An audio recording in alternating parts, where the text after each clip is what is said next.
Carl Jung said, "We are not what happened to us, we are what we wish to become." And that is very true. Hi, I'm Graham, and I work with men who I try to heal the anger and sadness that they have from early childhood trauma. And many of them don't understand why they have such anger. But I am here today to talk about also violence in older men, why men in their 50s, 60s, and 70s are suddenly doing extreme violent acts and what causes that. I'd like to start by telling you a story about my lived experience. I'm author of the book Pain, Loss and Desire, a memoir about my life. I left home at the age of 13 and school. And the reason I did that was because the previous years, the 13 leading up to me leaving, were, in my opinion, not safe in my house. And I say that because at 5, it started with my father in Sandringham Forest and a leather belt chasing me through the forest and whipping me. Now, I must add to that story that I had also taken 2 tiny metal helicopters from a shop in Hunstanton Beach that we were at that afternoon, and I'd played with them in the car. He saw that and pulled the car over, and as I said, consequently took his belt off and started whipping me. As we left and I sat in the rear seat and I looked out the window, even as a 5-year-old, I knew that there was a change, that for me, life around him had now become unsafe.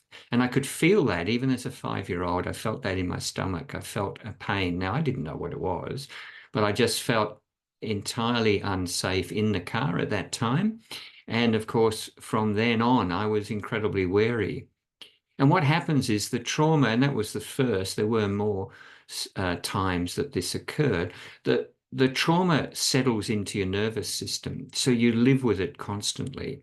It's like a serviceman or woman being under fire.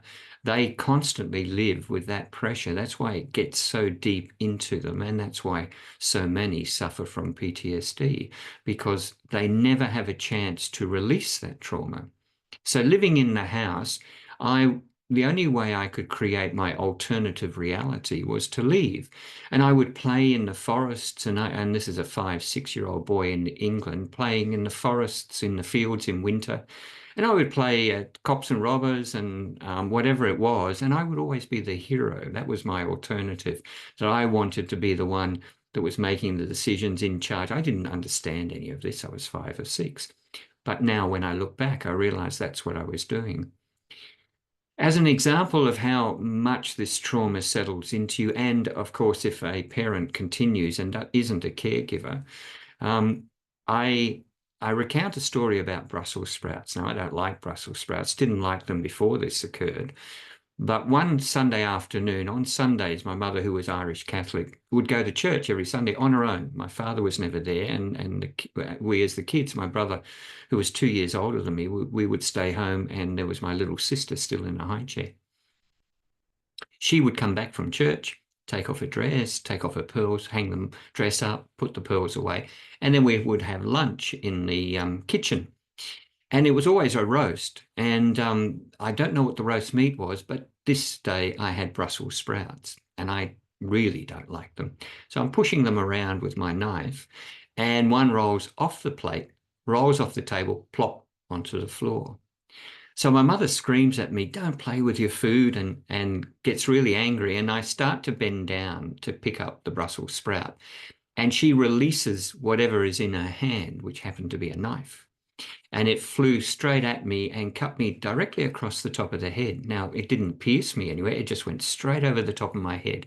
But it cut a nice little, I assume, groove because blood poured out. And she screams and runs around, puts a tea towel around my head, grabs some towels, sticks me in my sister's baby carriage, the pram, which was one of those ones with huge wheels and the springs. And we weren't any more than maybe 500 meters from the hospital. And she rushes down the pavement, which me bouncing up and down like a yo-yo to the emergency. So between both parents, the entire life that I lived up until the age of 13 felt unsafe. Another example of that is when we left for Africa, and we travelled in those days, and we're talking mid-60s to by ship. And so with ships in that period of time, when you pass the equator, they had a special opening of the pool. So they would have a whole event, and there was a guy standing there dressed up as Neptune, big trident, all of that. But as kids, we were all gathered there waiting desperately to get in the pool. And as an English kid, I didn't swim that much. And I don't think I could swim, to be quite honest. I never went to go to the beach. You'd play on the sand or the pebbles, rarely went in the water. And I certainly didn't do any swimming in pools in England. So they open up the gate and all the kids rush forward, and I rush forward with them. And as I get to the edge of the pool, the ship rolls and the water sloshes down one end. And as I jump in, it sloshes back and throws me against one end of the pool and sort of throws me to the bottom. A man fully dressed jumps in, drags me out, puts me on the deck on the edge. My parents were there, and a bit of water pumps out, and he suggests I should be taken to my cabin. So I was. But my father, when we got inside, took the wet towel from around his shoulders, twisted it around his hand, and then started whipping me and telling me I was always making an embarrassment for them. So that was what really upset him, is if I embarrassed him.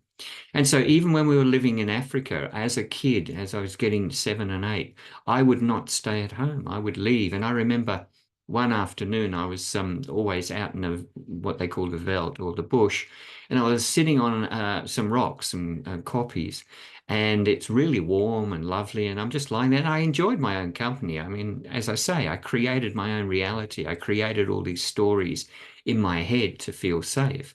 But of course, there wasn't a whole issue of, had other things. I had issues of abandonment. I had issues of lack of love in the house, but none of these did I understand. Anyway, I'm lying in the sun and I hear this grunting, and I look over, and it would have been a good 100 meters away.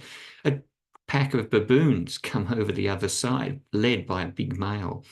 And he stands up on his back feet and sort of opens up his mouth and snarls, and he's got these big yellow fangs.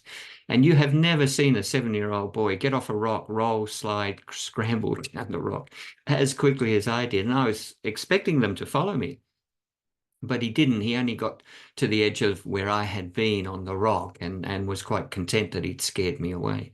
But I guess what I'm trying to say is that I didn't care about the danger that would happen to me outside of the house.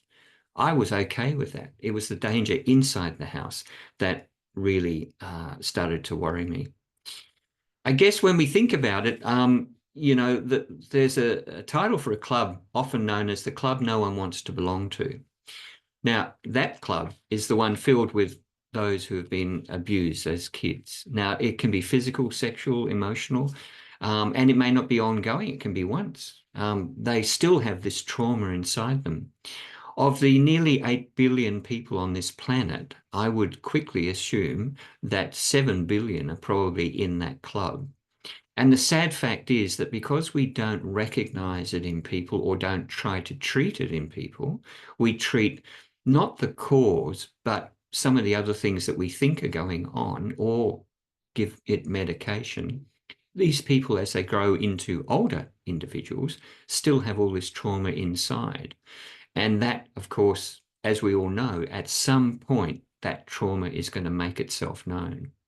So think of a world where we can reduce the violence of men.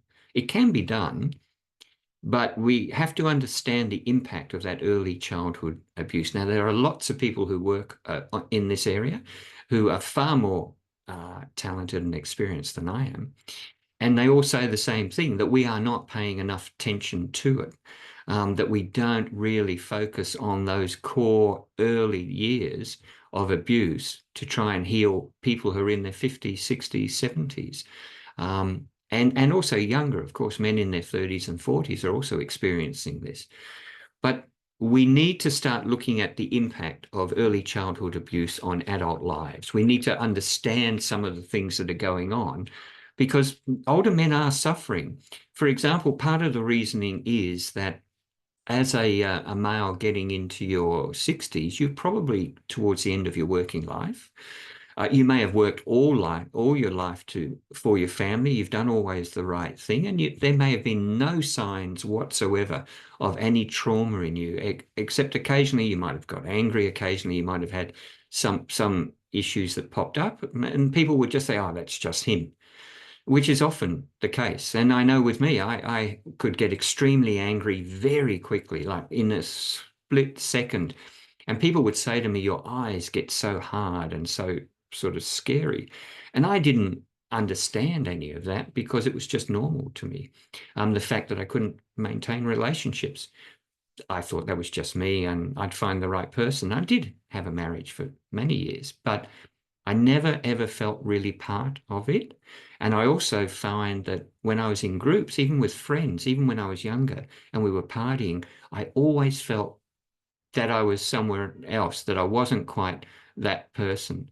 So I have to, all of these things were there, but you don't recognize them as being early childhood trauma. You just think that's you, or you're just having a bad time. So older men, though, suffering in their 60s, what people think happens with some of this trauma is that because you can't cope with it, because you have all this trauma in your body, you have the deep subconscious, the unconscious mind, if you want to call it that, and you have the conscious mind, which makes all those rational decisions. The unconscious is all the emotion, but in between that, there's something where the unconscious mind puts the trauma. So it sits between the two. Imagine it as a balloon, for example, and imagine it filled like a balloon with water, and you push it and it changes shape and it presses out at one end. When you're triggered, that balloon presses that part of you that is being triggered and can pop. Now, it may only be a little bit, it'll leak out and you'll do something that is what people expect you to do. You get angry or they know what will happen. But of course, as you get older, that is growing more and the balloon, if you want, is getting weaker. So when it blows, it can blow completely. And the results can be a very violent and a very unpredictable act, either to themselves, to loved ones, or maybe even to a stranger. So I'll tell you a story, and I don't have any proof that this was early childhood abuse in this person, but I believe that if you were able to talk it through, that is exactly what you would find. So I used to work for a national broadcasting as a radio presenter and broadcaster in Australia, and the ABC, which is similar to a PBS in America or a BBC in the UK. And it was quite a large area we broadcast to, and one of the towns, only about 5,000 people, small country town. A man there who was he was 65, 66, I think. He was a member of the Rotary Club, the Lions Club. He was on the board of the golf club. He'd lived there most of his life. His daughter was a serving police officer in the town. And he had always been considered an upstanding, gentle, and a pillar of the community. He was minding his two grandchildren and he was with his wife one middle of the week day, and he took an axe to all three of them. And on top of that, the police officer, the mother of the two children, was also somebody who actually attended that scene. But he never explained why. He never understood why. There was never anything that I saw that said, this is what happened. So the only assumption I am making is that at some point he's been triggered before, but something was triggering him on that afternoon by either the kids or his wife that allowed that to just completely explode. And he went into a state where he did not know what he was doing, did not understand what he was doing because the trauma took over so completely. And then you come out of that trauma. But, it's such a horrible incident that there's no going back, obviously, and there's no explanation. And nobody wants to explore after you do something like that, why that may have happened. It's just you're then penalized for that, as you should be. But this sort of early childhood abuse does make or raises its head in that way. It does cause people to do things that are completely out of character. And at any age, it can be anywhere from 20, 30, all the way through to 70. The highest incidence of suicide or starting to become are men in their 60s and 70s. And now that a lot of that could have to do with health, could have to do with loneliness, could have to do with a lot of things. I understand that. But I also believe a lot of it is because this pain is coming out in them. For example, when I was writing the book, and I didn't know anything about inner child trauma. I didn't, the book didn't start because I knew about inner child trauma. I learnt about it whilst I was writing the book, and it took me 5 years to write the book because I kept stopping and learning more and then going back and rewriting. And but I would be sitting on the lounge watching television, and I would see a father put his arm around his son on TV, and I would burst into tears. I would be absolutely blubbering. At one stage, I remember early on, I lay on the floor, curled up, holding or clutching my stomach because it hurt so much as I cried. And that worried me because obviously something was wrong. And I lived on my own at that point. And so I decided to seek help. And that's when I understood about the inner child. And that's when I realized that men were suffering these things, and it was time to start looking at ways to help. Somebody said to me, because I talk about helping individuals, and they said to me, how can you change very much if you only work with one person? I mean, surely there's, as we said, billions of people in the world. And of course, that's right. But one can. The ripple effect can be quite enormous if you just one person. And even if it's not a ripple effect, if you help one person live a better life and find the real self, because the abused child has an alternative ego and personality, you could say. They found another identity that they've had to create. So you need to find them to be the real child, the curious, the loving, the happy child that they were meant to be. So if you can find an adult to find some of that, even if it's just one person, I think that's certainly worthwhile. So, for example, and I need you to suspend your belief system a little here for a moment and just come with me on this, because I have no proof and I'm just giving you an example of how a ripple effect could really make a difference. So in the 1900s in Vienna, if you were somebody who worked on inner child pain and helped people, and you came across a painter called Adolf Hitler, and you managed to work with him in those early years before he became that monster that he was to become. Who knows? I'm not saying it would have changed. I'm just saying that who knows what you may have been able to do. And of course, we know that his father beat him terribly, and we know that most likely his father was beaten by the grandfather terribly. And of course, that trauma would have sat with him in a hate and anything else that sat inside him, we don't know. But the argument is, if you just think about it, that if you could have worked with somebody like that, potentially you could have made a huge difference. On the other side, of course, you might work with somebody who goes on to make a huge positive impact on the world, somebody who really changes things, all of them for the better. So working with one person does not necessarily mean you can't change the world. It just means you have to keep working and get people to understand. There's a lot of work being done, as I said, on inner child abuse and what you have to do with your inner child. And, you know, for everybody watching this, probably 1 out of 2 will have early childhood abuse, will have suffered some sort. It may be as simple, even though nothing is really simple when it comes to damaging a child, but it could be something like somebody said to you, oh, you can't wear that dress, or you don't look very good in that, and the child takes it to their heart. Other children may not. Or it could be some serious physical, sexual, or emotional abuse. But you will find that just about 90% of the world has really suffered some sort of early childhood abuse. I mean, the years have gone by where we condoned, don't spare the rod on the child, that sort of thinking.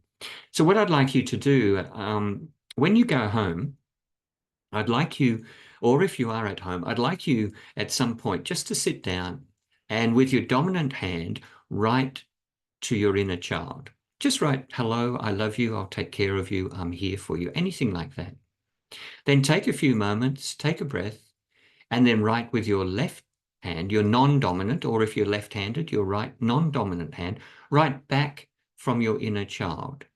Let them speak to you. Just write. Just close your eyes and write, and just let it scroll. It doesn't matter how it looks. It should be scrawled, and just let it come through, and you will see and maybe connect with your inner child. You may have no early childhood abuse, which many families don't, many kids don't. But you may also find that your inner child needs you. It'll take a while to connect. You have to reparent. It does take a while, but eventually you will be able to do that. My name's Graham. It's been a pleasure. The book Pain, Loss and Desire is available on Kindle for just 99 cents if you're interested. And I also have a consulting business, Real Experience Consulting, it's called, and Experience, REALXPERIENCE consulting.com. And it's been a pleasure. Take care.